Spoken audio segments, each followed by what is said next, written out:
कई माताएं कहती हैं कि हमारे यहाँ हमने किसी से पूछा था तो किसी गुरुजी ने बताया था कि गर्भवती नारी को शंकर जी के मंदिर नहीं जाना चाहिए। फिर कोई माताजी ने लिखकर भेजा कि कोई हमने किसी के मुंह से सुना था कि जिसका गर्भ ठहर जाता है गर्भवती नारी को शंकर जी के मंदिर नहीं जाना चाहिए, शिव जी पे जल नहीं चढ़ाना चाहिए, शंकर जी की पूजन नहीं करना चाहिए, शिवलिंग का स्पर्श नहीं करना चाहिए।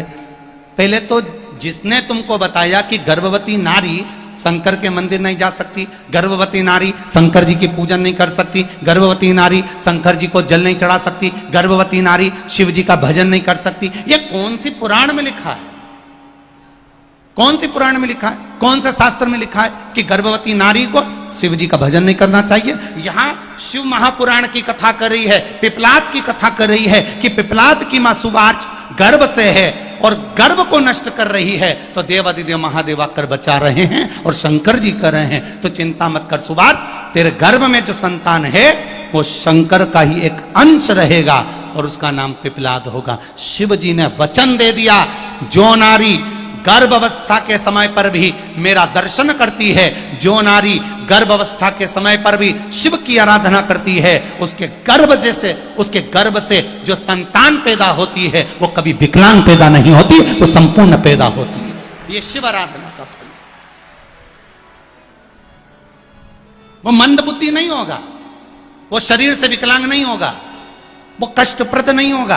कहने वाले कह दिए शंकर जी के मंदिर में गर्भवती नारी ना जाए, कहने वालों ने कह दिया गर्भवती नारी को शंकर जी को जल नहीं चढ़ाना चाहिए, कोई ने कह दिया गर्भवती नारी को शिव जी का स्पर्श नहीं करना चाहिए, कोई ने कह दिया गर्भवती नारी को भगवान शंकर को जल ना चढ़ाना चाहिए, पूजन नहीं करना चाहिए। कौन सी पुराण, कौन सा शास्त्र, कौन सा वेद, कौन सा शास्त्र हमें वर्णन कर रहा है कि शिव जी को जल ना चढ़ाए? शिव महापुराण की कथा कहती है गर्भवती नारी जब देवादिदेव महादेव की भक्ति में डूबी रहती है, गर्भवती नारी जब भगवान शंकर की भक्ति में डूबी रहती है, तो शिव तत्व कह रहा है, पिपलाद की कथा कर रही है। जब सुवार्च के गर्भ को भगवान बचा लेते हैं तो शिव जी कहते हैं जो गर्भवती नारी मेरा स्मरण करती है, भजन करती है, कीर्तन करती है, मंत्र जाप करती है, नाम जाप करती है, स्मरण करती है, शिव महापुराण की कथा करती है, उसके गर्भ में रहने वाली संतान की रक्षा देवादिदेव महादेव स्वयं गर्भ में पहुंचकर करते हैं।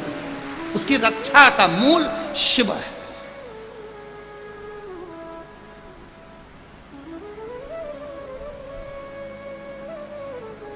भोला सब दुख काटो ओ भोला सब दुख काटो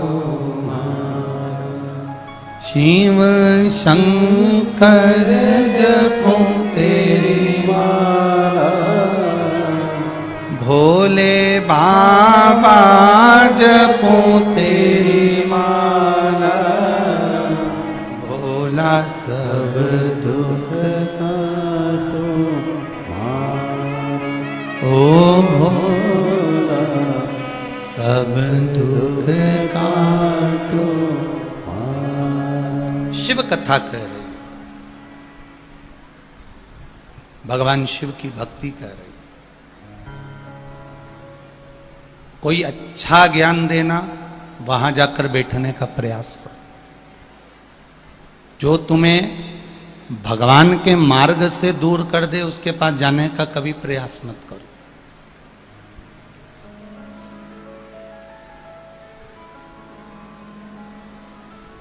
बुरे व्यक्ति से मुंह मिलाने से अच्छा है, बुरे व्यक्ति से विवाद करने से अच्छा है, बुरे व्यक्ति से लड़ाई झगड़ा करने से अच्छा है कि बुरे व्यक्ति से थोड़ी सी दूरी बना लो। बोलो नहीं, लड़ो नहीं, झगड़ो नहीं, थोड़ी दूरी बना लो। रावण ने विभीषण को लात मारी, रावण ने विभीषण को लात मार दी। अब विभीषण भाई सगा चाहता तो लड़ने बैठ जाता कि लंका का राज्य तेरा है तो मेरा भी है, आधी प्रॉपर्टी तेरी है तो आधी प्रॉपर्टी मेरी है। लंकाधिपति रावण ने विभीषण को लात मारी और विभीषण के मुख से शब्द नहीं निकला। विभीषण उठकर लात मारते से रावण ने जैसे लात मारी, विभीषण उठकर चल दिया, प्रणाम करा, नमन करा, दंडवत करा और विभीषण उठकर चला, बाहर निकला। विभीषण के जितने पक्ष वाले थे उन्होंने विभीषण से पूछा, क्यों विभीषण, तू भी शूरवीर है, तू भी योद्धा है, तेरा भाई भी शूरवीर है, वो भी योद्धा है,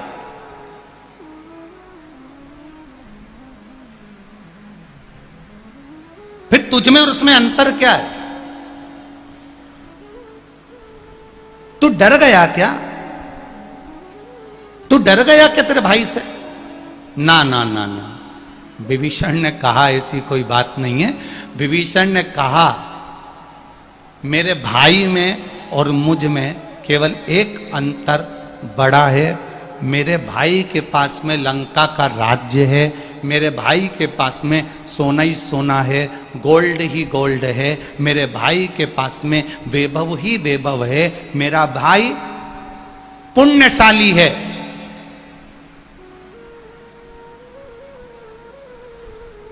मेरा भाई पुण्यशाली है, उसके पास में वैभव है, सत्ता है, धन है, दौलत है, संपदा है, सब कुछ है।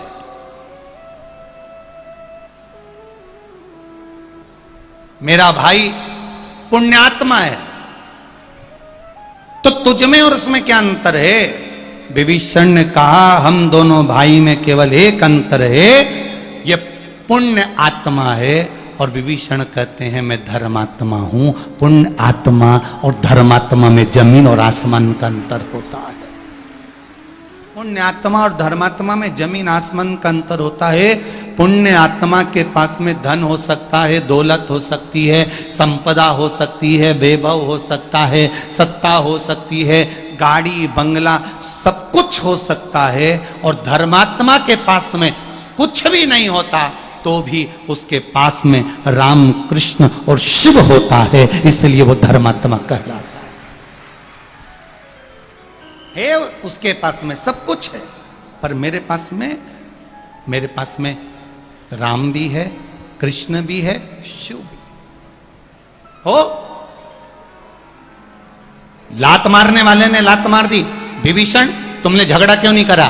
विभीषण तुमको जवाब तो देना था, विभीषण तुमको अपशब्द तो कहना था। दुनिया के लोगों ने, उस लंकाधिपति रावण ने तुम्हारे ऊपर उंगली उठाई, उस लंकाधिपति रावण ने तुम्हें लात मार दी, उस लंकाधिपति रावण ने तुमको अपशब्द कह दिया, उस लंकाधिपति रावण ने तुमको आड़ा टेढ़ा कह दिया। विभीषण तुमने पलट कर जवाब क्यों नहीं दिया? और जवाब ना देकर तुम उठकर चल दिए। विभीषण कहते हैं मेरे गुरु कहते थे, मेरे माता पिता कहते थे कि कोई बुरा है उस बुरे व्यक्ति से झगड़ा करने से अच्छा है, बुरे व्यक्ति को गाली देने से अच्छा है, बुरे व्यक्ति को अपशब्द कहने से अच्छा है, उससे मुंह मिलाने से अच्छा है कि आप उससे धीरे धीरे कर कर थोड़ी थोड़ी दूरी बना लीजिए। क्योंकि बुरा व्यक्ति से झगड़ा हो भी जाएगा तो फिर वापिस अपन उससे मिल जाएंगे, उसकी संगत का असर होगा, हम भी बुरे होते चले जाएंगे। और अगर उससे हमने धीरे धीरे दूरी बना ली, थोड़ी दूरी हमने बना ली, तो हम उसके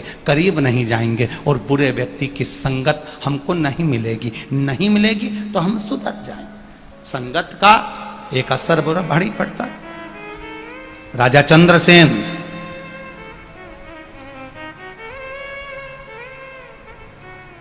राजा चंद्रसेन कितना प्रतापी राजा।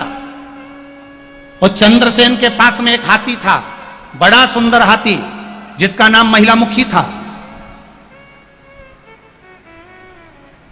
इतना सुंदर हाथी, इतना प्रबल हाथी, हर युद्ध में वो जीतता था। उसका नाम महिलामुखी था। चंद्रसेन उस हाथी पर अपना हृदय रखता था। सारे जितने नगर के लोग थे उस हाथी को बड़ा मानते थे। उस हाथी के प्रति सबका प्रेम था। वो हाथी बड़ा सीधा सरल सहज था। अब एक बार कोई चोरी करने वाले 4-5 चोर आ गए अपनी पूरी टीम को लेकर, और जहां हाथी का अस्तबल था, जहां हाथी बनता था, उस हाथी के बंधने वाले जगह के पास में उन्होंने अपना डेरा लगा लिया। डेरा लगाया, चोरों ने रोज रात्रि को चोरी का धन लेकर आते, आपस में बात करते, मदिरा का पान करते, झगड़ा करते, गालियां देते, अपशब्द कहते, मारने ठोकने की बात करते, मारने काटने की बात करते। धीरे धीरे वो शब्द हाथी के कानों में जाने लगा। हाथी के कानों में वो शब्द जाने लगा।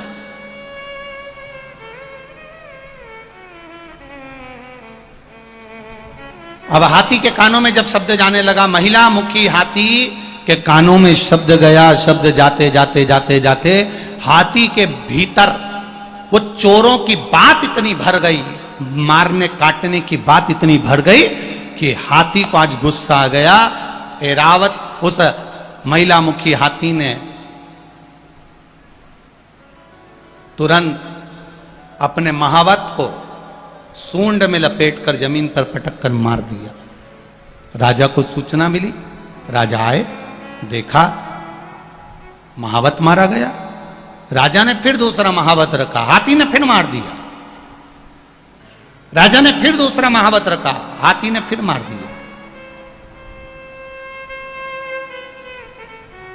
बार बार 4 महावत को हाथी मार चुका था। आखिरी में राजा को समझ में नहीं आया। पूरे नगर के लोग कहते थे इतना बढ़िया, इतना बढ़िया, इतना बढ़िया है, इसको हो क्या गया, आखिर हुआ क्या है इसको जो ये मारे जा रहा है। एक वैद्य जी को बुलाया, वैद्य जी से कहा जरा हाथी का इलाज करिए। हाथी को देखा तो हाथी में कोई रोग तो था नहीं। वैद्य जी ने फिर भी दवाई औषधि दे दी। फिर विचार करा आखिर इस हाथी को हुआ क्या, इसको इतना गुस्सा क्यों आ रहा है, इतना क्रोध क्यों आ रहा है, ये लोगों को मार क्यों रहा है, ये मारने का कारण क्या है, आखिर क्या बात है। तब वैद्य जी ने अंदाजा लगाया, जहां हाथी रहता था वहां वैद्य जी रहे। रात को चोरों की बात सुनते, वो गालियां देते, अपशब्द कहते, मारने काटने की बात करते। तो वैद्य जी के कानों में वो शब्द गया। वैद्य जी को लग गया ये हाथी अच्छा था, पर इसने ये चोरों की बात सुन सुन के अपने भीतर क्रोध को उत्पन्न कर लिया, इसलिए ये सबको मार रहा है। बस करना क्या था, राजा से कहा जहां चोर बैठते हैं वहां सत्संग चालू कराओ, प्रवचन चालू कराओ, भजन चालू कराओ, कीर्तन चालू कराओ। जैसे ही भजन कीर्तन सत्संग चालू हुआ, रोज का प्रवचन, रोज का कथा, रोज का सत्संग चालू हुआ, हाथी फिर वैसा कि वैसा ही हो गया। क्यों? क्योंकि थोड़ी देर की कुसंगति जब व्यक्ति को मिलती है, थोड़ी देर का कुसंगत व्यक्ति को जब मिलता है, बेकार व्यक्ति का संग जब थोड़ी देर का किसी को मिलता है, तो उसको उस संग का साथ मिलते मिलते उसको भी अंदर से क्रोध जागने लगता है। अभी रुक, मैं अभी मार के आता हूं, अभी रुक, मैं उसको काट कर आता हूं। ये भीतर संगत का असर है। और कोई अच्छे व्यक्ति की संगति में अगर कोई व्यक्ति पहुंच जाता है तो उसका क्रोध अपने आप शांत हो जाता है, वो सरल और सहज हो जाता है। फिर उसमें विवाद नहीं रहता, उसमें केवल भगवान के प्रति गुणगान रहता है, केवल शिव तत्व।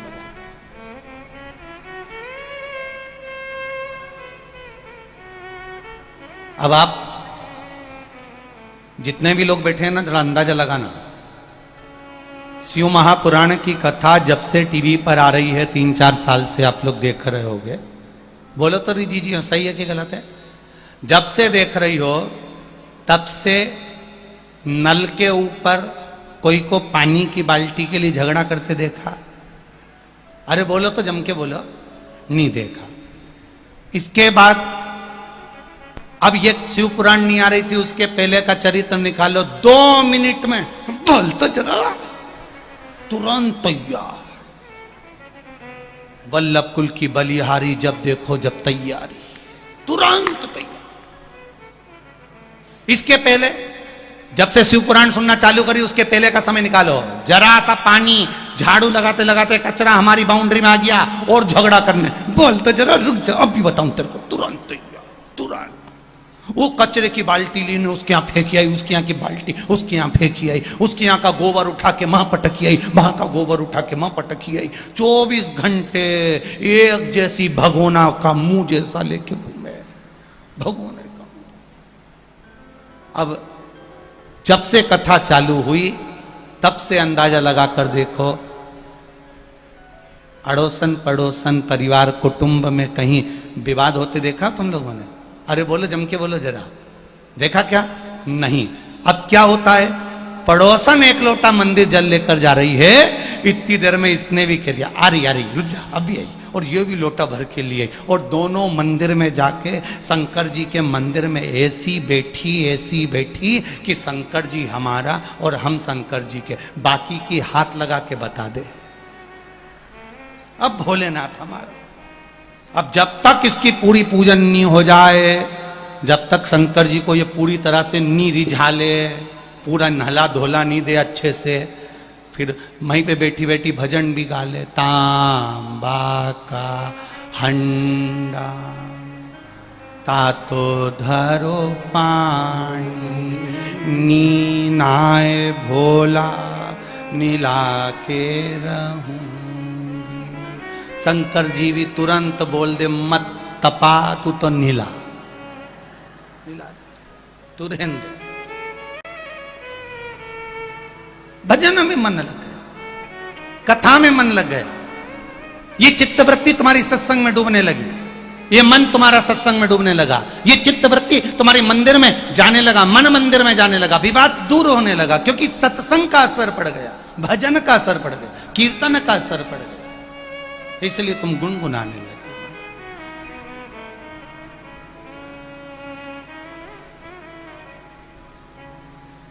तुम आना भोले बाबा,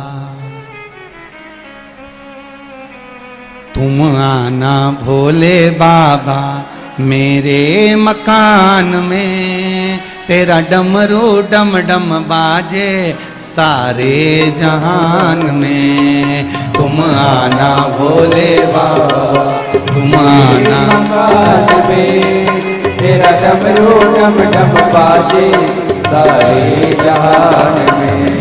तुम आना भोले बाबा मेरे मकान में, तेरा डमरू डम डम बाजे सारे जहान में। तुम आना भोले बाबा ये मकान में, आओ दोनों हाथों से ताली से डम बाजे सारे जहान में। तुम आना भोले बाबा मेरे मकान में, तेरा डमरू डम डम बाजे सारे जहान में। तुम आना भोले बाबा मकान में, तेरा डमरू डम डम बाजे सारे जहान में। हर हर भोले।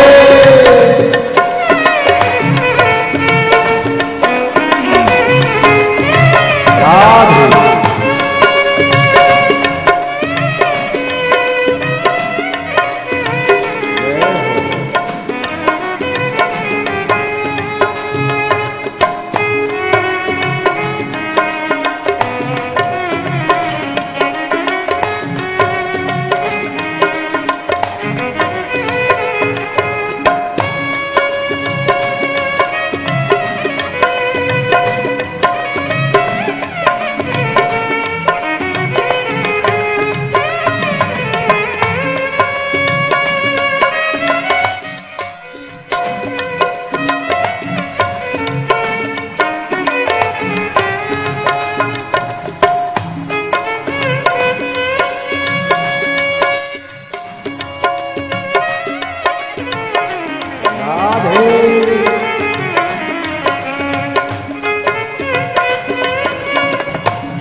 तुम पार्वती को लाना, तुम नंदी जी को लाना, तुम पार्वती को लाना, तुम नंदी जी को लाना, मेरे मकान में तेरा डमरू डम डम बाजे सारे जहान में। तुम आना भोले बाबा, तुम आना भोले बाबा, मेरे मकान में तेरा डमरू डम डम बाजे सारे जहान में। तुम आना भोले बाबा।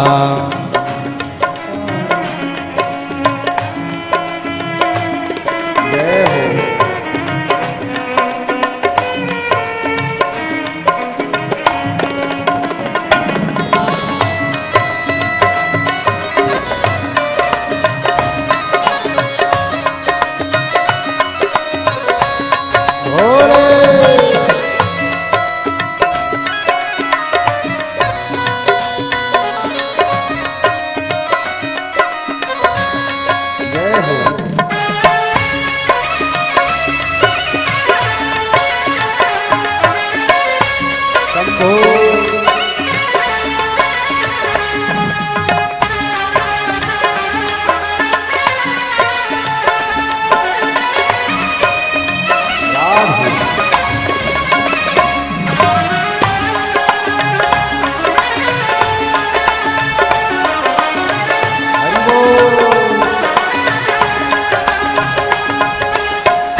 तुम विष्णु जी को लाना, तुम लक्ष्मी जी को लाना, तुम लक्ष्मी जी को लाना, मेरे मकान में तेरा डमरू डम डम बाजे सारे जहान में। तुम आना भोले बाबा, मेरे मकान में तेरा डमरू डम डम बाजे सारे जहान में। तुम आना भोले बाबा।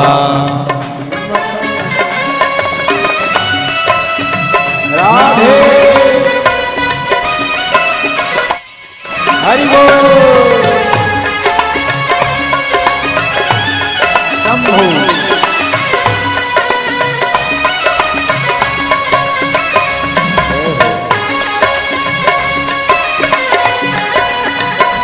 हरि बोल।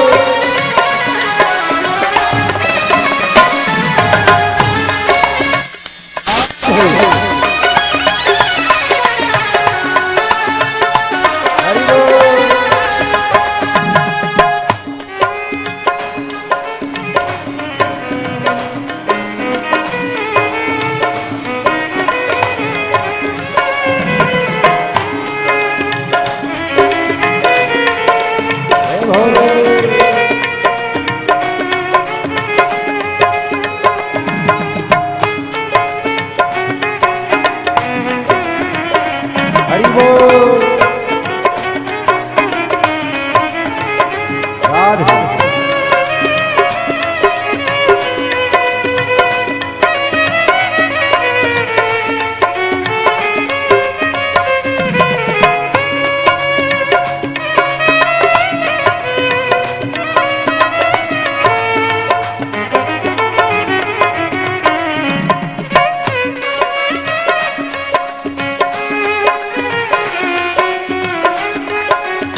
दोनों हाथों से ताली से देते हुए जय हो।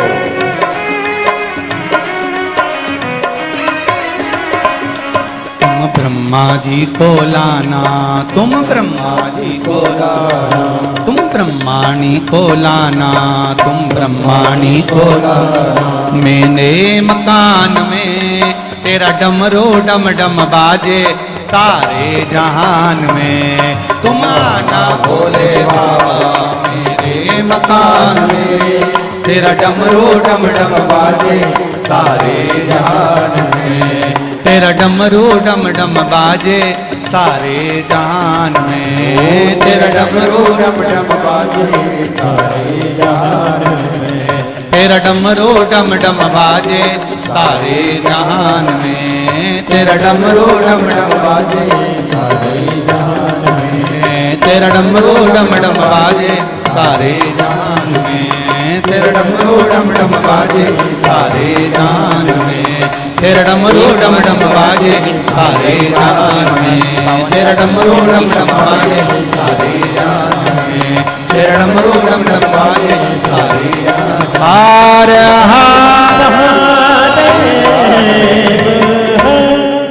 अपने स्थान पर बैठकर भगवान देवाधिदेव महादेव से प्रार्थना करें, दिल से भगवान शिव से विनती करें, निवेदन।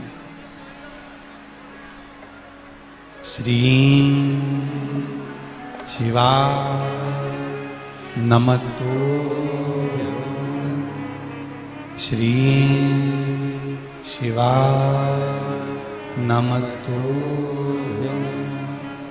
श्री शिवा नमस्तु, श्री शिवा नमस्तु,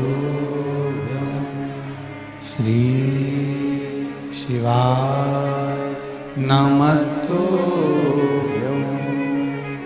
भोला सब दुख काटो मारा, ओ भोला सब दुख काटो मारा।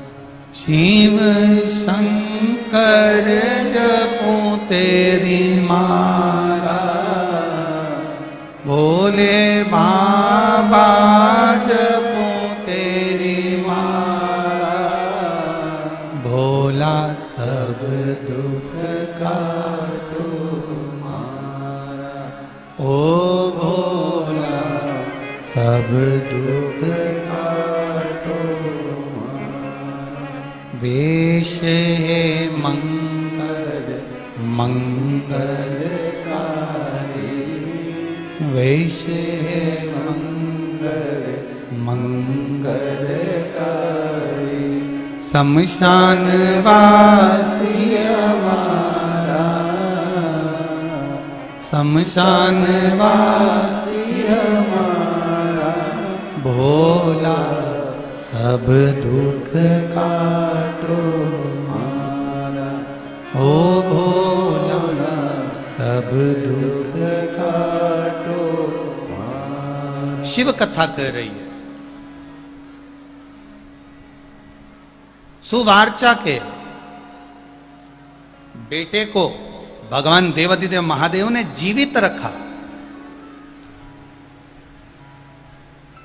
फिर निवेदन है, पेट उसने दिया है तो भरने की जवाबदारी भी, जम के बोलो जरा, उसकी है। जन्म उसने दिया है तो भरण पोषण की जवाबदारी भी उसकी है। बस इतना स्मरण अपनी जिंदगी में रखना, जैसे पशुओं को घास प्रिय होता है, मनुष्य को भोजन प्रिय होता है, मेरे महादेव को तुम्हारे द्वारा चढ़ा हुआ एक लोटा जल प्रिय होता है। ये मेरे महादेव की प्रिय। और उस जल में छल नहीं होना चाहिए, उसमें दिखावा नहीं होना चाहिए, उसमें प्रेम होना चाहिए, करुणा भाव होना चाहिए। निर्मल मन सो मोहि पावा, मोहि छल छिद्र कपट। केवल निर्मल भाव, गर्भ से संतान हुई। वो संतान सुवार्चा ने पूछा भोलेनाथ जी से, ये मेरा 9 महीने का गर्भ नहीं है, 9 महीने की अगर संतान हो जाती तो मैं मान लेता, पर ये 9 महीने का गर्भ नहीं है, ये 9 महीने की संतान नहीं है, ये तो कुछ महीने का। अब ये कुछ महीने का बच्चा, इसको मैं जन्म दे भी दूंगी तो ये तो मरा हुआ ही है। ये कुछ महीने का बच्चा तो मरा हुआ है। 4 महीने का, 5 महीने का बच्चा, 6 महीने का बच्चा अगर कोई जन्म दे नारी, तो वो तो मरे के समान ही है। ये 6-7 महीने का बच्चा, ये तो मरे के तुल्य है। शंकर भगवान ने कहा, सुवार्चा तेरा काम है जन्म देना, तो इस बच्चे को जन्म दे दे, पोषण करना मेरा काम है, तो चिंता मत कर। सुवार्चा ने उस बच्चे को जन्म देकर पीपल के पेड़ में एक कोटर थी, उस कोटर में उस बच्चे को डाल दिया।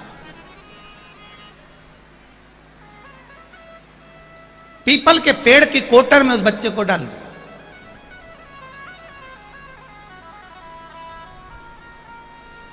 एक पीपल के वृक्ष में 52,000 ब्राह्मण का निवास होता है। एक पीपल के वृक्ष में कितने ब्राह्मणों का निवास है? बोलो बोलो, जम के बोलो जरा। 52,000 ब्राह्मण का निवास एक पीपल के वृक्ष में होता है महाराज। शिव महापुराण की कथा कहती है, कभी मौका मिले कहीं पर तुम्हारे घर में, दीवाल में, तुम्हारे घर की आंगन में कहीं पीपल का पौधा अगर लग जाता है तो उसको ऐसे ही उखाड़ के नहीं फेंकना चाहिए। उसको उखाड़ कर ले जाकर कहीं जंगल में, कहीं ऐसी जगह जहाँ पर इस पीपल का भरण पोषण हो जाए, पानी मिल जाए और किसी पथिक को छांव मिल जाए, ऐसी जगह पर उस पीपल को निकालकर लगा देने से 52,000 ब्राह्मण के पेट भरने के बराबर पुण्य प्राप्त हो जाता है। एक पीपल के वृक्ष को रोपित करना। एक पीपल के वृक्ष में 52,000 ब्राह्मण का वासा होता है। जितनी ब्राह्मण को शुद्धता चाहिए उतनी पीपल के वृक्ष को शुद्धता चाहिए, उतनी शुद्धता। अब पीपल के वृक्ष की कोटर में सुवार्चा ने अपने बच्चे को पटक दिया और पति के लिए सुवार्चा खुद सती हो गई। पति के लिए सती तो हो गई, पर कोटर में पड़ा हुआ बच्चा बिलख रहा। उसकी केवल एक पिंड की आकृति का वो बालक पड़ा हुआ। धीरे धीरे पीपल का जो वृक्ष होता है, ये अपने आप में एक औषधि देने वाला होता है। अपने आप में एक औषधि, अपने आप में एक औषधि है पीपल का।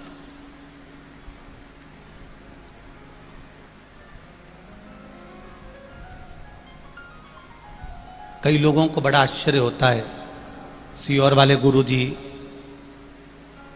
कुछ भी बताते रहते हैं। सीहोर वाले गुरुजी बता देते हैं, पीपल के पत्ते का ये प्रयोग करो, बेलपत्री के पत्ते का ये प्रयोग करो। किसी किसी को लगता भी होगा कि ये महाराज जी तो कहीं बैठे बैठे टोट के बताते रहते हैं, पर जिसने गीता प्रेस गोरखपुर की शिव महापुराण की कथा एक बार पढ़ी हो, लिंग पुराण पढ़ी हो, नर्मदा पुराण पढ़ी हो, स्कंद पुराण पढ़ी हो, पद्म पुराण पढ़ी हो, ब्रह्मवर्ता पुराण पढ़ी हो, वराह पुराण पढ़ी हो, मत्स्य पुराण पढ़ी हो, गीता प्रेस गोरखपुर की एक एक पुराण को अगर जिसने ध्यान से पढ़ा होगा, जिसने स्मरण में उतारा होगा, उसको शिवजी पे चढ़ी हुई वस्तु कोई टोट का नजर नहीं आएगी। वो वस्तु जो चढ़ा रहे हो उसमें आपके जीवन की एक राह नजर आएगी कि इसमें हमें चलना कैसे है। एक पत्र आया है बड़ा सुंदर, देखिए।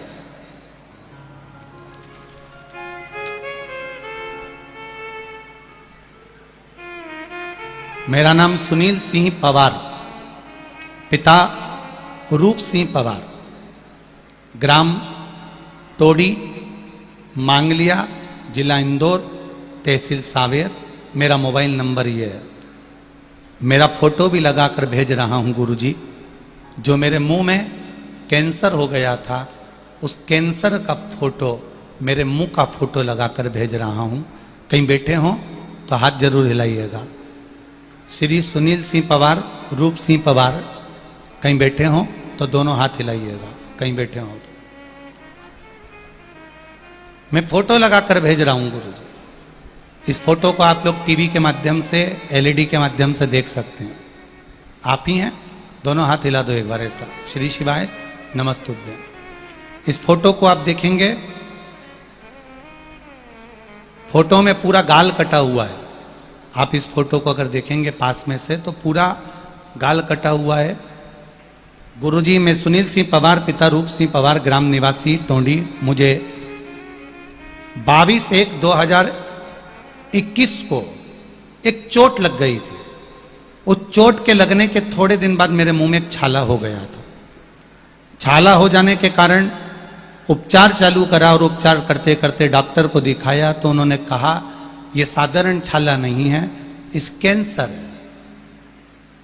हम छाले की जांच करवाएंगे, मुंबई भेजेंगे। मुंबई में रिपोर्ट भेजी गई और उसमें कैंसर बताया गया। उसके बाद में डीएनएस हॉस्पिटल में ऑपरेशन करवाया गया। ऑपरेशन कराने के बाद भी सिकाई चलती रही पर आराम नहीं लगा। थेरेपियां चलती रही, कीमो चलता रहा, आराम नहीं लगा।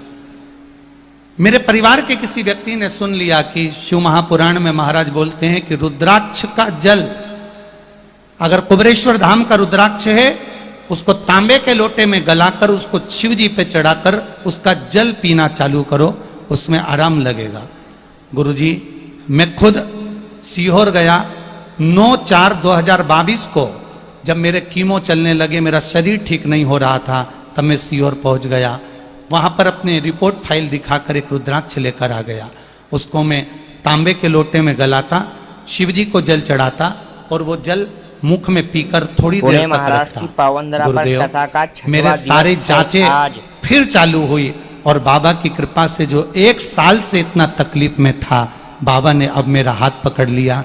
एक भी कीमो नहीं हो रहा, एक भी गोली नहीं चल रही और मैं कैंसर के रोग से मुक्त हो चुका हूं। आज बाबा को यहां प्रणाम करने आया हूं। दोनों हाथ हिला दो भाई एक बार। श्री शिवाय नमस्तुभ्यं। बैठिए। हर हर महादेव। शिव तत्व इसी को कहते हैं।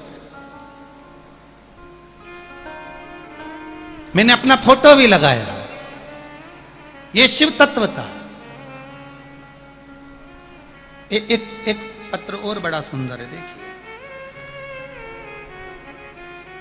मेरा नाम पूजा मनोज चौहान, मैं रोलाए बेटमा के पास से हूं। 1 लोटे जल का क्या महत्व है गुरुजी? पूजा मनोज चौहान, जहां कहीं बैठे हो हाथ हिलाइएगा, दोनों हाथ अवश्य हिलाइएगा। पूजा मनोज चौहान, कहीं बैठे हो तो हाथ हिलाइएगा। 1 लोटे जल का क्या वर्णन करूं गुरुदेव? मेरी एक बेटी है, उसका नाम प्रियांशी चौहान है। मेरी 8 साल की है गुरुदेव। उसके बाद हमें कोई संतान नहीं हुई। और मेरे भैया संजय रानू बघेला, उनकी शादी को 19 साल हो गए, कोई संतान नहीं। तब शिव महापुराण की कथा टीवी पर सुने, 1 लोटे जल की महत्वता को जाना, शिव जी को जल चढ़ाना प्रारंभ करा। 19 साल हो गए थे, संतान नहीं थी उनके यहाँ भी, और मेरे यहाँ 8 साल की बेटी होने के बाद कोई संतान नहीं थी। 24/4/2022 को हम लोग गाड़ी कर कर सीहोर पहुंच गए। बाबा के धाम में पहुंचकर हमने वहां से एक रुद्राक्ष प्राप्त किया, विनती करी, निवेदन करा, कंकर शंकर की पूजन करी, शिव जी को 1 लोटा जल चढ़ाने लगे। बाबा से प्रार्थना करके आए कि मेरे ये भाभी को भी संतान हो और मेरे यहाँ भी संतान की प्राप्ति हो। बाबा की क्या कृपा हुई गुरुदेव। 29/12/2022 में बाबा की कृपा से मेरी उस भाभी के यहाँ भी और मेरे यहाँ भी एक पुत्र की प्राप्ति हुई। ये मेरे शिव की कृपा है, ये औघड़ी की दया। बैठिए। श्री शिवाय नमस्ते। ये शिव तत्व है, इसको जानना पहचानना बहुत कठिन है। एक पीपल के वृक्ष में क्या बल होता है, ये पिपलाद की कथा कर रही है। एक पीपल के वृक्ष में कितना बल हो सकता, क्या बल हो सकता। कोटर में बालक पड़ा है, देव अधिदेव महादेव ने कृपा करी, थोड़ा सा पीपल का पत्ता उसके ऊपर गिरा, उसको दबाया, दूसरा पत्ता उसके ऊपर गिरा, फिर दबाया। मेरे महादेव की कृपा से पीपल की जो कोटर थी वो मां के गर्भ जैसी बन गई और बच्चा उस गर्भ में रहता रहा। धीरे धीरे धीरे धीरे धीरे धीरे वो बच्चा जब 9 महीने का पूर्ण हो गया, उसका फिर धीरे धीरे उन्नति की ओर बढ़ना प्रारंभ करा। तब पीपल के फल नीचे गिरते, उस कोटर में जाते, उस कोटर में वो पीपल के फल का दूध वो बच्चा पीने लगा। पीपल के पत्ते का दूध, पीपल के फल का दूध वो बच्चा पीने लगा। धीरे धीरे वो बच्चा और बड़ा हो गया। थोड़ा बड़ा होने के बाद पीपल के वृक्ष से वो बच्चा प्रकट हुआ, और पीपल के वृक्ष से प्रकट हुआ तो देवाधिदेव महादेव ने आकर दर्शन दिया। मेरा नाम क्या है बाबा? शंकर भगवान ने कहा, तुम पीपल के वृक्ष के अंदर रहकर बड़े हुए हो, पले हो, तुम्हारा जन्म पीपल के वृक्ष से हुआ है, इसलिए तुम्हारा नाम पिपलाद होगा। क्या नाम होगा? पिपलाद। तुम्हारा नाम पिपलाद होगा। मेरा इस संसार सागर में जन्म क्यों हुआ है, किस लिए पैदा हुए?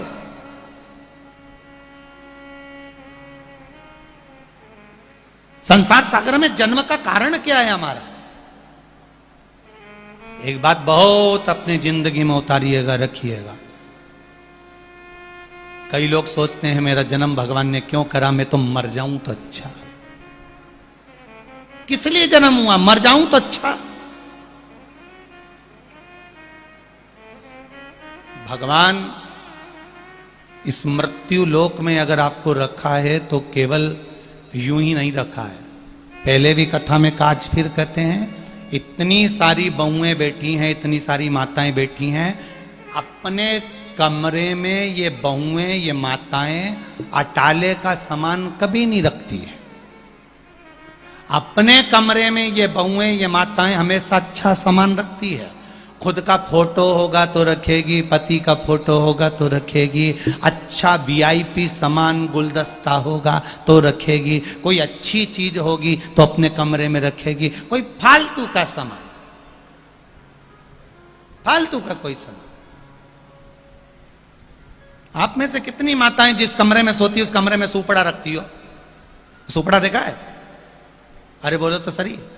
वो ऐसा होता है फटकने वाला, वो ऐसा फटकन देते ना, तो शादी में बड़ा काम आता है। माँ कभी भी अपने लड़के, जब तक लड़का कुंवारा रहता है ना, माँ उसके सामने कभी ऐसे नहीं फटकती। क्यों? क्योंकि मालूम है माँ को, अगर इसके सामने ऐसा फटका दे दूंगी तो दहेज नहीं आएगा। इतनी चतुर होती है माँ। उसके छोरा हट, क्यों फटकना है, हट उधर उधर उधर उधर। वो नहीं हटे तो माँ ऐसी घूम ही जाए और यूं फटक। उसमें 2 कोने होते हैं, सुपड़ा में 2 कोने होते हैं। और सुपड़ा क्या काम आता है? कचरा झाड़ने के लिए। अच्छा, सुपड़ा जो काम करता है वही काम चलनी करती है। चलनी का काम क्या है? कचरा झाड़ने का। सुपड़े का काम भी कचरा झाड़ने का और चलनी का काम भी कचरा झाड़ने का है। पहले के समय में सुपड़ा चलता था, आज के जमाने में चलनी चलती। दोनों में एक ही अंतर भारी है। सुपड़ा कचरे को बाहर पटक देता है, अच्छे अच्छे दाने अपने पास रख लेता है। चलनी अच्छे अच्छे दाने को नीचे कर देती है, कचरा कचरा अपने पास रख लेती है। अब अंदाजा लगाकर बैठना कि तुम सुपड़ा हो कि चलनी हो। सुपड़ा अच्छे दाने को अपने पास रखता है और कचरे को फटक देता है। चलनी अच्छे दाने को पटक देती है और कचरे को अपने पास रखती है। शिव महापुराण की कथा कहती है, जीवन में बनो तो सूपड़े जैसे बनो, अच्छाई को अपने पास रखो और बुराई को छोड़ते चलो। बुराई पटको। पर कई कई लोग दिन भर चलनी जैसे कान लगा के ही बैठी रहे, क्या बोली पटको, क्या बोली पटको।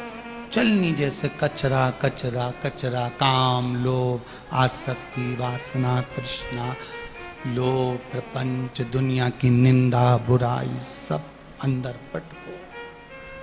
सुपड़ा बहुत काम का। कोई मां कोई व्यक्ति अपने कमरे में अटाला नहीं रखता, अपने कमरे में वीआईपी चीज रखेगा, सामान अच्छा रखेगा, अच्छी चीजें अपने कमरे में रखेगा। जो साड़ी अच्छी है उसको अलमारी में रखोगे, जो किसी काम की नहीं उसको उठा कर रख दोगे, जो रकम काम की है सोना चांदी की उसको अलमारी में, जो बेकार है उसको उठा के बाहर। जब तुम अपने कमरे में अटाला नहीं रखते, अच्छा अच्छा सामान रखते हो, तो मेरा महादेव भी अपनी पृथ्वी पर सब अच्छे अच्छे सामान को रखता है, बेकार तो वो रखता ही नहीं है। क्यों रखेगा? कभी मत सोचो कि मैं बेकार हूं, ना ना ना ना, कभी नहीं सोचना कि मैं बेकार हूं। महादेव ने अगर आपको रखा है तो अच्छा सोच कर रखा होगा, अच्छा समझ कर।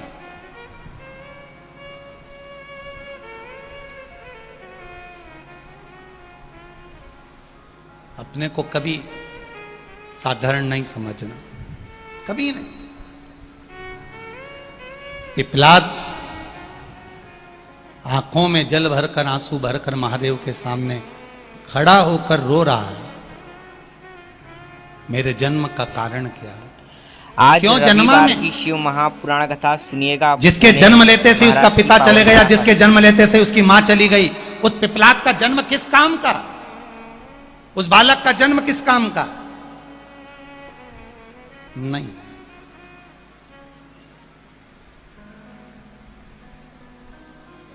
सुनो पिपलाद, मौत से बचने के लिए गार्ड रख लोगे, मौत से बचने के लिए गनमैन रख लोगे, मौत से बचने के लिए बंदूक वाले रख लोगे, मौत से बचने के लिए पूरी फोर्स लगा सकते हो, पर शिव कह रहे हैं पिपलाद को कि मौत तो वो सत्य है, चाहे तुम बंदूक वाला रख लो, चाहे गनमैन रख लो, चाहे पूरी फोर्स लगा लो। शिव जी पिपलाद से कहते हैं मृत्यु वो सत्य है, जो कितने भी गनमैन लगा लो, जब आना होती है तो गनमैन खड़े की खड़े रह जाते हैं और मौत आकर चली जाती है। लगाओ, कितने रखोगे?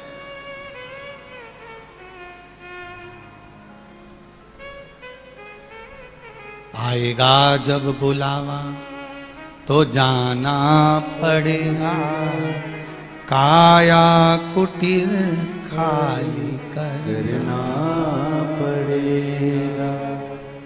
ये जितने संबंध दिख रहे हैं, ये जितने नातेदार रिश्तेदार कुटुंबी दिख रहे हैं, सब छोड़ना पड़ेगा, सब। तुम्हारे मरने पर जिस चादर पर सोए होगे चादर फेंक दी जाएगी, जिस गादी पर सोगे गादी फेंक दी जाएगी, जिस कपड़े को पहने रहोगे मरे समय पर वो कपड़ा फेंक दिया जाएगा। पर आज तक कोई सूरमा ऐसा पैदा नहीं हुआ कि पिताजी के गले में सोने की चेन और वो फेंक दे। कपड़े फेंक देंगे,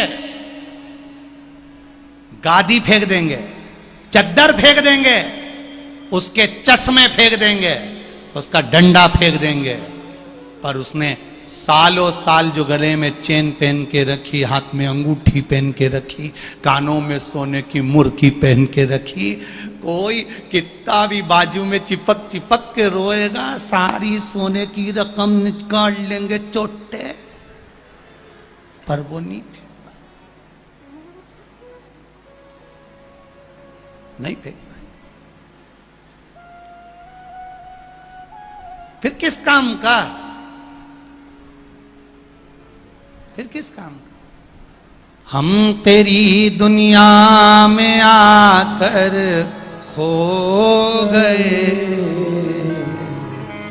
कर न पाए हरि भजन और सो गए, कर न पाए हरि भजन और सो आए। अभी गेहूं कट रहा है, चना कट रहा है, फसल कट रही है, सब याद कर रहे हैं। क्यों? वो थारी भाई क्यों नहीं आई फसल काटने? वो थारा काका जी नहीं आया फसल काटने? थारा मामा जी नहीं आया फसल काटने? वो नाना नहीं आया फसल काटने? वो छोरा नहीं आया फसल काटने? अभी फसल कट रही है, सब याद कर रहे हैं। वो क्यों नहीं आया, रोटी क्यों नहीं आई, सामान क्यों नहीं आया, ये क्यों नहीं आया, वो क्यों नहीं आया। तुम्हारे जाने के बाद 1 साल भी पूरा नहीं होता और लोग तुम्हें भूल जाते हैं। कौन याद रखता है कि अब की बार फसल काटने ने काका जी नहीं आया, ने काकी जी नहीं आई, ना नाना जी नहीं आया, ने फूफा जी नहीं आया, कोई नहीं याद करे साहब। बस वो मालवा के संत श्री नागर जी महाराज एक बात कहते कि 13 दिन याद करे क्यों रे नर सुमिरन, केवल 13 दिन तक याद करेंगे कि आया नहीं आया, खाया नहीं खाया, उसके बाद कोई याद नहीं करेगा। कौन याद करेगा? फिर कोई याद नहीं आएगा। वो कहे ना,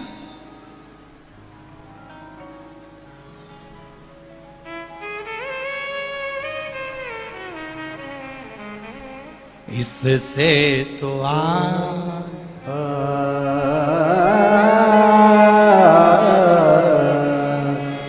साथी है मित्र गंग के जल बिंदु पान तक, अर्धांगनी बढ़ेगी तो केवल मकान तक। परिवार के सब लोग चलेंगे इस मसान तक, बेटा भी हक निभाएगा तो अग्नि दान तक। इससे तो आगे भजन ही साथी, हरि के भजन बिन अकेला रहेगा। अरे मन ये 2 दिन का मेला रहेगा, कायम ये जग का झमेला रहेगा। केवल एक अंतिम बिंदु है मानव का शरीर। 84 लाख योनियां काटते काटते काटते काटते ये मनुष्य की देह मिली है, मानव का शरीर मिला है। इस मानव के शरीर को पाने के बाद अगर हमने भगवान का भजन नहीं किया, स्मरण नहीं किया, संकीर्तन नहीं किया, संसार में फंसे रह गए तो गए, अगला जन्म नहीं मिल पाया। खूब निंदा करी, खूब बुराई करी, खूब अपशब्द बोला तो अगला जन्म मेंढक का मिलने वाला है। बेटमा वालों, तुम चिंता मत करना, तुम्हारा मेंढक का जन्म नहीं मिलेगा। तुम्हें चिंता करने की जरूरत नहीं है, क्योंकि तुमने शिव भक्ति को धारण करा है। शंकर का भजन किया, स्मरण किया, मंत्र जाप किया, नाम जाप किया, नाम कीर्तन किया, साधारण जन्म नहीं हो सकता। मैं बेटमा नगर के एक एक व्यापारी को धन्यवाद दूंगा जिन्होंने अपने अपने दुकान के सामने पीने के पानी के बड़े बड़े टैंकर लगा रखे हैं, जिन बड़े बड़े नादे भर कर रखी है। कितनी भक्ति, कितनी भक्ति। दुकान पर ना बैठकर दुकान के बाहर खड़े होकर जनमानस की सेवा में लगे हुए हैं बेटमा नगर के ये जितने व्यापारी हैं। एक बार जोरदार ताली बजाओ इनके लिए, बहुत बहुत साधुवाद। लगे भगवान की भक्ति के लिए, लगे सेवा में। और विशाल भैया पटेल जी को मैं भी धन्यवाद देना चाहूंगा कि वास्तवता है आपकी मित्र मंडली को साधुवाद है जो चारों तरफ व्यवस्था को देखने में और चारों तरफ व्यवस्था करने में लगी, हर पल हर घड़ी। इसी को श्रोता कहते हैं और इसी को भगवत प्रेमी कहते हैं। साधुता है, साधुता। कमाया जिंदगी भर, और बेटमा वालों, बार बार ये शिव पुराण तुम्हारे नगर में नहीं होने वाली। ये मारवाड़ी माहेश्वरी महिला मंडल से पूछना, कितने सालों पहले इन्होंने कथा भवन में कराई थी, और वो तो योग संजोग था, देपालपुर कथा हुई थी और यहाँ बब्बी दरबार के हमारा रुकना हुआ था, तो कहीं शंकर जी की भक्ति कहीं किसी रूप में हुई, और ये विशाल भैया पटेल जी को कहीं भगवान शिव की ऐसी कृपा हुई जिन्होंने इस बेटमा में शिव महापुराण की कथा करवाई। ये शिव भक्ति, इसका भजन, इसका कीर्तन, इसका स्मरण, ये कोई साधारण नहीं है। कमाने के लिए जिंदगी मिल जाएगी, खूब कमाओ, सवेरे 8 बजे से लेकर रात को 10 बजे तक कमाओ, पर 7 दिन शिव महापुराण के मिले, उसमें से भी ये दूसरा दिन तो चल दिया, 5 दिन बचे, 5 में भी आखिरी का दिन यूं निकल जाता है हंसी हंसी में। महाराज, जो जीवन के 7 दिन मिले, उस 7 दिन में जो सेवा करने का मौका मिला है, ये दूसरी बार नहीं मिलेगा। इसको दिल से कर लो, और फिर वो दिल से देता है जब मालूम पड़ता है कि क्या किया। करो सेवा, करो सेवा।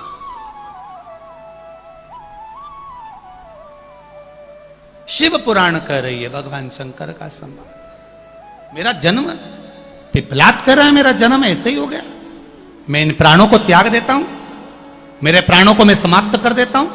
ना ना ना ना ना, नहीं।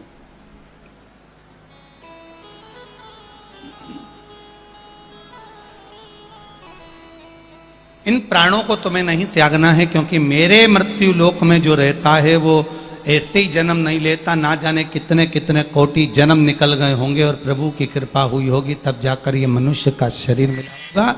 और मानव का शरीर मिल भी गया, और मिलने के बाद अगर इस मानव के शरीर में आप अगर 1 लोटा जल चढ़ा रहे हो, शिव मंदिर जा रहे हो, शिवालय जा रहे हो, शिव महापुराण की कथा सुन रहे हो, तो तुम साधारण नहीं हो सकते। तुम जरूर मेरे महादेव के कोई कृपा पात्र होगे, तुम मेरे महादेव के कोई अच्छे होगे, इसलिए महादेव ने तुमको पकड़ कर रखा है। ये साधारणता नहीं है, साधारणता नहीं है। कितनी सारी पुलिस प्रशासन ने लगा कर रखी है, चारों तरफ पुलिस प्रशासन लगी हुई है, चारों तरफ लगी है। अब इतने सारे पुलिसकर्मी हैं, जरा इन पुलिसकर्मियों को भी जरा सोचो कि अभी तक ये लगते थे, कहीं कोई आता था लग जाते थे, कोई आता था लग जाते थे, पर पहली बार ये महादेव के लिए लगे हैं, तो महादेव भी तो इनके लिए कहीं ना कहीं लगा ही मिलेगा, कोई साधारण तो नहीं हो सकता ना। लगे, कोई आया वहां लगे, कोई आया वहां लगे, कोई कार्यक्रम हुआ वहां लगे, कोई कार्यक्रम हुआ। पर आज जो मौका मिला है शंकर के चरणों में लगने का, शिव तत्व की ओर लगने का, शंकर की भक्ति में लगने का, शिव महापुराण में लगने का, इसका सुख खाली नहीं जा सकता, इसका आनंद खाली नहीं जा सकता। एक क्षण भी अगर शिव पुराण सुनिए खाली नहीं जा सकता, एक क्षण भी अगर सुनिए खाली नहीं जाए।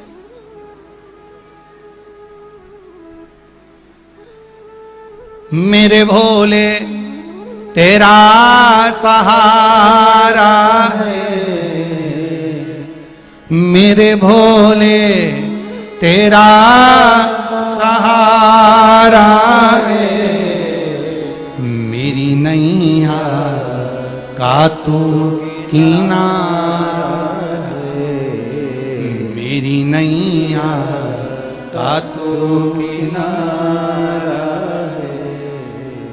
शंकर भगवान बोले कि मौत से नहीं बचा जा सकता, पर इतना याद रख पिपलाद, अगर तुझे मरना होता तो तू पहले ही मर जाता, पर भोलेनाथ जी ने तुझे क्यों बचा कर रखा? आखिर मैंने तुझे क्यों बचा कर रखा? क्योंकि तुझ में कोई हुनर होगा, तुझ में कोई गुण होगा, तुझ में कोई तत्व होगा, जिस तत्व के बल पर तुम इस ज्ञान को, इस भक्ति को आगे बढ़ाता चले जाए। कुछ तो होगा, कुछ तो प्राप्त होगा।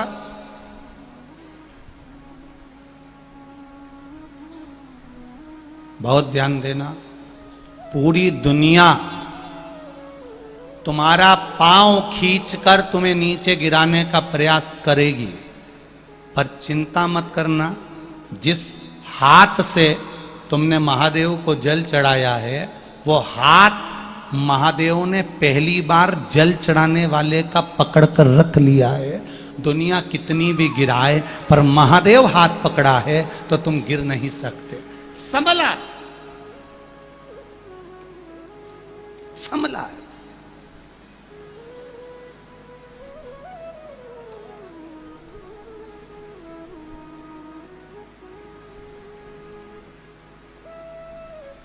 एक बार अगर महादेव से मिलन हो गया तो फिर क्या घबराना। पिपलाद आंखों में जल भरकर रो रहे हैं, आंखों से आंसू बह रहा। मेरी माता गई, मेरे पिता गए, मेरे जन्म के कारण मैं पीपल के वृक्ष के इस कोटर में पड़ा रहा। क्या मैंने कोई पूर्व में पाप कर दिया था जो आज इतना भोगना पड़ रहा है? एक शिष्य ने गुरुजी से पूछा, गुरुदेव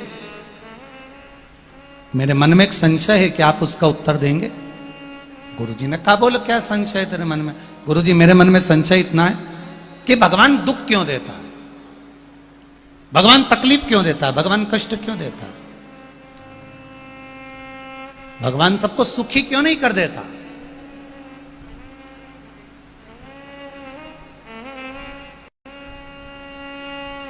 भगवान सबको सुख क्यों नहीं दे देता? ये भगवान सबको दुख क्यों देता है? शिष्य के शब्द सुने तो गुरुजी ने कहा, तू चिंता मत कर, मैं एक बात बता रहा हूं, अच्छे से सुन। चल, इसका उत्तर मैं तुझे नाव के अंदर बैठ कर दूंगा। चल, नाव घाट पर बुलाई। गुरुजी और चेला नाव में बैठ गए और नाव में बैठकर गुरुजी ने दो पतवार में से गुरुजी ने एक पतवार उठाई और गुरुजी उस पतवार को हिलाने लगे, चलाने लगे।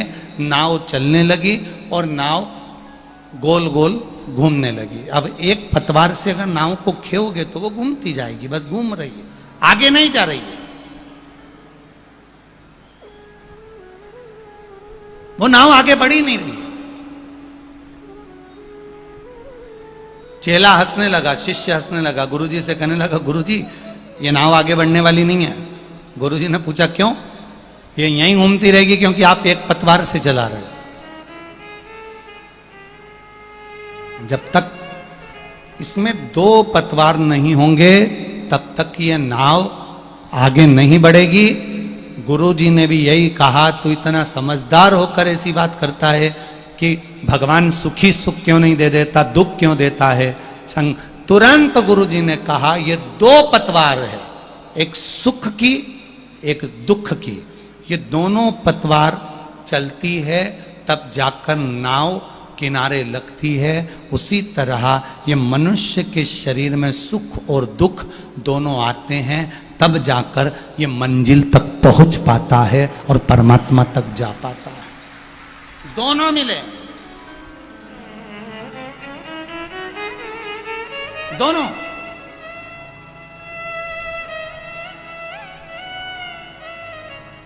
सुख भी आ रहा है और दुख भी आ रहा है, दोनों पतवार चलती रहेगी।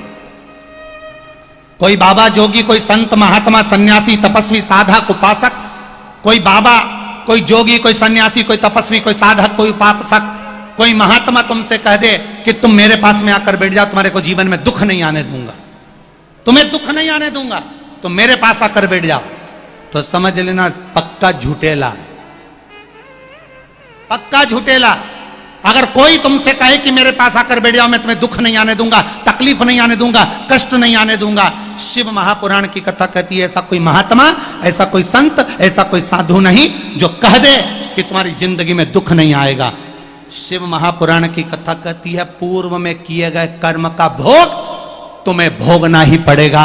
इसलिए जिंदगी में दुख हर पल, हर घड़ी, हर क्षण सुख के साथ आता ही रहेगा, चाहे कोई भी हो। रामकृष्ण परमहंस जी कितने बोलो बड़े संत थे। पार्वती मैया माँ देवी, जगत जननी, की दुर्गा, जय, शारदा, भवानी, जय श्री अम्बे, राधे भद्रकाली रामकृष्ण परमहंस जी के सामने आकर खड़ी हो जाती थी। और रामकृष्ण परमहंस उस माँ काली से बात करते थे, माँ दुर्गा से बात करते थे। फिर भी रामकृष्ण परमहंस जी के कंठ में बड़ा रोग हो गया था। रामकृष्ण परमहंस जी को एक बड़ी बीमारी हो गई, रोग हो गया, कष्ट आ गया, कैंसर जैसा रोग सम्मुख में आ गया, आंखों में जल भरा। रामकृष्ण परमहंस जी रो रहे थे। एक बार उनकी आंखों में जल भरा हुआ था। स्वामी विवेकानंद जी ने पूछ लिया, गुरुदेव आप रो रहे हो क्यों?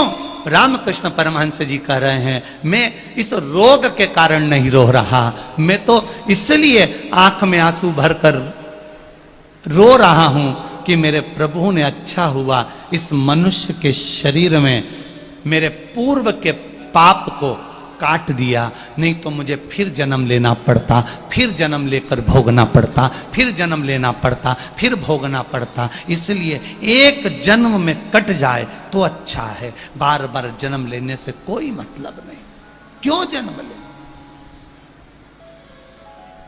कोई कहे तुमसे हमारे पास आकर बैठ जाओ दुख नहीं आएगा, हमारे पास आकर बैठ जाओ कष्ट नहीं आएगा, हमारे पास आकर बैठ जाओ बीमारी नहीं आएगी, हमारे पास आकर बैठ जाओ ये नहीं होगा, ना ना ना ना। शिव महापुराण की कथा कर रही है, दुनिया में कोई तन दुखी, कोई मन दुखी, कोई धन बिन रहत उदास, तुलसी या संसार में सुखी राम का दास। जो परमात्मा के चरणों में बैठा है वो उतनी देर सुखी है। और सुख किसको कहते हैं? शिव पुराण कहती है दुख आएगा, कष्ट आएगा, पर तुम जो शंकर भगवान का भजन करते हो, एक लोटा जल चढ़ाते हो, शिव को बेलपत्र चढ़ाते हो, एक चावल का दाना चढ़ाते हो, एक फूल की पंखड़ी चढ़ाते हो, या मंदिर में जाकर झाड़ू पोछा लगा देते हो, शिव महापुराण की कथा कहती है उससे दुख धीरे धीरे धीरे धीरे धीरे धीरे भजन के बल पर कटता चले जाता है। और जब वो दुख कटता है फिर सुख आकर खड़ा हो जाता है, फिर प्राप्त हो जाता आएगा। उसको काटने का तरीका भी तुम्हें आना चाहिए, आएगा।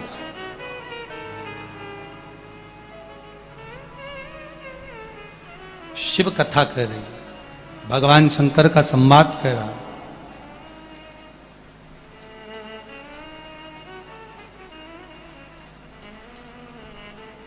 आए जीवन में दुख भी आएगा सुख भी आएगा, पर दोनों में सम रहिए।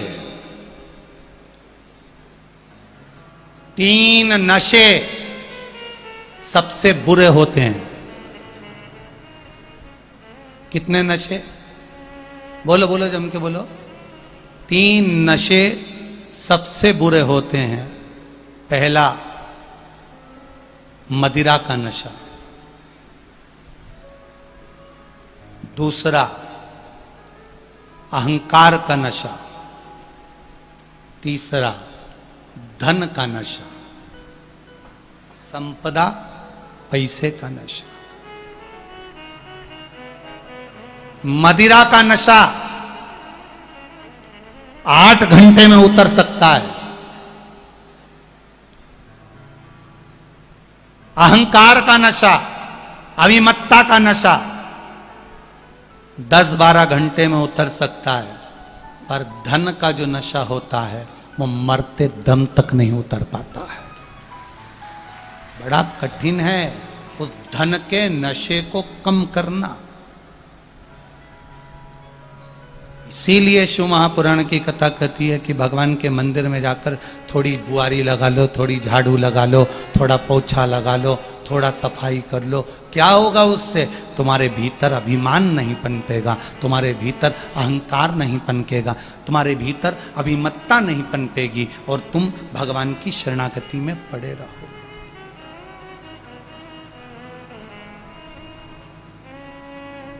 हरिओम नगर में आया है, हरिओम में समाया है, मेरा भोला नगर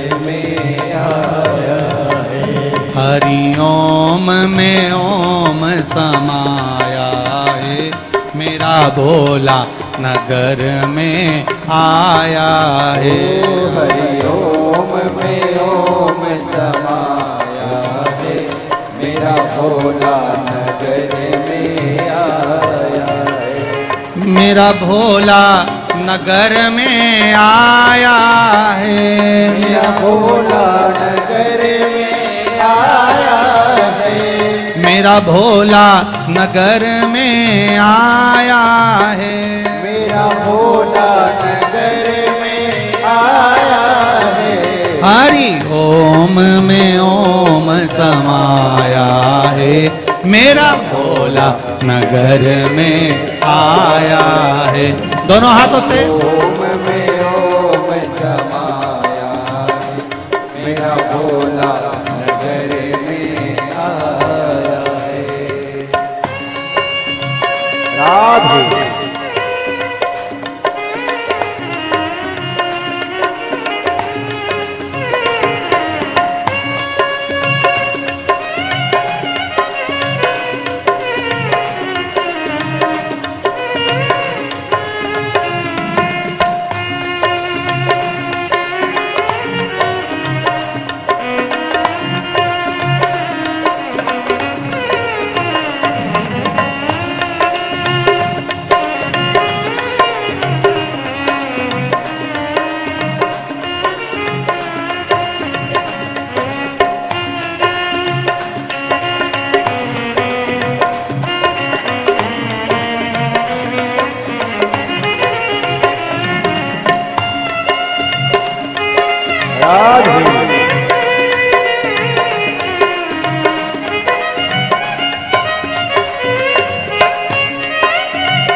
बहुत ही प्यारा भजन गा रहे हैं गुरुदेव जी आज की कथा में। हरि बोल।